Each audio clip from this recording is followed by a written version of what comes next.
Eu entendi o raciocínio do Adrilles e ia te fazer uma pergunta, Adrilles. Em relação, eu acho que a tua opinião é que o cinema, ele teve uma trajetória muito parecida com a música. Sim. Ela foi caindo, mas aí eu te pergunto, por que tá caindo? O que aconteceu? Os profissionais ficaram mais preguiçosos, o público ficou mais preguiçoso. Na tua opinião, qual que é o diagnóstico? Por que a gente chegou nesse lugar que você falou que hoje o cinema popular ele não tem mais a profundidade de antigamente? Sociedade de consumo, né? Sociedade de consumo. Hoje, a indústria cinematográfica, assim como a indústria dos streamings, ela dão aquilo que eles acham que o público quer. Tem uma fala famosa do Gilberto Gil, né? O público sabe o que quer, mas também quer o que não sabe. Você pega, por exemplo, você pega Netflix, que faz pesquisas extremas a respeito do gosto do público, aquilo que o público quer. Se você faz isso, você vai rebaixar o nível das obras de arte. Inclusive, por uma questão até woke, questão de doutrinária, questão ideológica, questão de ser bonzinho e malzinho. Agora, você pega, por exemplo, aquela série, a mais famosa que tem, como é que chama? Aquela do cara Breaking Bad. Breaking Bad. O Breaking Bad não fez isso. O Breaking Bad fez uma coisa original, singular, um cara que tá morrendo de câncer, que tem uma vida mais ou menos de merda lá, e aí o cara descobre que tá com câncer e vai vender droga pra salvar a família, e o cara de herói, de homem bom, começa a ficar um cara mau. Ou seja, é uma coisa singular que o público não esperava, mas que cativa o público por aquilo que o público não esperava e começou a gostar. Então, a indústria do entretenimento, quer seja na música, quer seja no cinema, quer seja na própria literatura, eles usam fórmulas prontas que eles acham que vão cativar o público, e cativam em grande medida, só que quando eles ficam dependentes do público, isso tem uma série de razões, né? Rede social, a quantidade de gente que tem hoje, a quantidade de pesquisa, a quantidade de aferição, eles reduzem o potencial da obra de arte. Isso vai da música, da literatura, ao cinema, às séries, outras coisas. É muito difícil. Às vezes você fica lá na Netflix procurando uma coisa boa, 98% é porcaria, porcaria, porcaria, porcaria, porcaria. Porque o tipo de gente que consome porcaria é acostumada a porcaria, porque eles dão uma resposta da porcaria que o Netflix acha que eles querem consumir. Agora, a arte verdadeira, ela tem que lidar com o princípio original do artista. Como não tinha tantas pesquisas assim, sei lá, nos anos 30, 40, 50, 60, 70, você tinha uma liberdade artística maior. Isso pra tudo. O Chico Buarque, que é um autor que o Alba gosta muito, vendia 1 milhão de discos. O Caetano Veloso, tô falando só artista de esquerda, para pessoas dizendo que eu não sou confinado à ideologia. O Caetano Veloso vendia 1 milhão de discos. Hoje são considerados autores pernósticos ou coisa do tipo assim. E não é verdade, eles eram populares. Então tem a ver com a indústria de entretenimento que faz pesquisa e dá aquilo que o público quer, mas não, como Gilberto Gil diz, dá aquilo que o público não sabe que quer, mas passa a querer pela originalidade do artista que cativa ele. Ô Adrilles, e você tem uma memória, assim, do primeiro filme que despertou esse seu interesse mais refinado?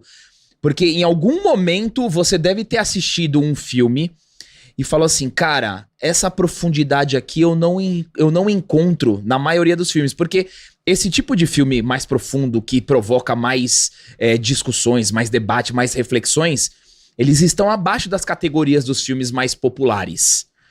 Qual que foi aquele filme que você assistiu? Porque não isso a gente observa muito, é só a gente olhar os blockbusters, né? Os filmes de maior bilheteria, por exemplo, nesse ano. Você tem o Deadpool e o Wolverine, você tem Divertidamente. Você assistiu Divertidamente? Não. É um filme, é uma animação extremamente interessante. Eu vou ver. Que vale a pena você assistir. E é um filme que tá em maior bilheteria, que trata das emoções e tal, e é uma animação pra criança. Eu sei. Então, você tem uma memória, fala assim, cara, eu gostei disso aqui, eu quero buscar mais deste tipo de cinema. O primeiro filme que me marcou foi um filme que eu já vi mais de 10 vezes, que eu sei de cor, que é O Poderoso Chefão, o primeiro, tá? Aquilo me marcou profundamente. Profundamente. Eu devia ter o quê? Uns 12, 13 anos. E era um filme popular, não é um filme pernóstico, não é um filme pedante. E a atuação do Marlon Brando... Aí eu fui pesquisar o Marlon Brando, que era um puta ator, aí vi O Último Tango em Paris, Sindicato de Ladrões. Uma coisa vai puxando o novelo de outro.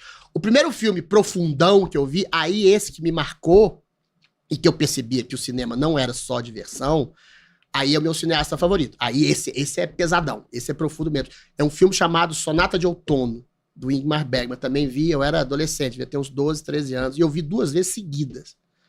E o filme tem umas cenas de humilhação que é acho que é a cena mais terrível da história do cinema, que é uma pianista, né, que chega pra visitar sua filha, a Ingrid Bergman e a Liv Ullmann, tá? Que era a mulher do Bergman na época. A Liv Ullmann era toda retraída, era filha de uma pianista famosa, extraordinária, reconhecida, e a Liv Ullmann era uma mulher comum. Ela toca uma sonata de Schumann pra mãe, aí a mãe chega e humilha a filha, e toca a sonata, mesma sonata, de uma maneira soberba, era uma pianista profissional. Não, Schumann não era uma menininha chorona, idiota, ele sabia lidar com as emoções, e ela não percebe que está humilhando a filha. Olha só, lembro detalhes dessa cena até hoje. Aí o Bergman vai focando a cena na cara das duas, a cara da Liv Ullmann vai derretendo. E essa cena, eu citei essa cena no Big Brother, eu comecei a chorar quando eu citava essa cena, e você acredita que isso passou na Globo. Eu citando Bergman, falando sobre... Aí eu falava, esse é o princípio da incomunicabilidade humana. Você pode estar destruindo a vida de uma pessoa. Olha a genialidade do Bergman. Inclusive, essa pessoa pode ser até sua filha, sem que você saiba. Isso é uma coisa terrível e profunda que me arrepia até hoje ao falar disso. Aí eu comecei a ver coisas mais profundonas. Mas não abandonei os Stallones, os Rocky Balboa. Mas eu vejo no domingo. Isso. No temperatura máxima, não é? Certo ar pernóstico, assim. É legal. Porque ninguém... Sabe por quê? As pessoas acham, a Adriles é poeta, mitidão, chato, pernóstico. Ninguém vive de poesia. Imagina um sujeito que vive de poesia 24 horas por dia. Insuportável. Imagina um sujeito que fala de coisas profundas o dia inteiro. É insuportável. A profundidade está lá, mas você tem que tocar ela ocasionalmente. A arte está lá, mas você tem que tocar ela ocasionalmente. Você tem que se entreter.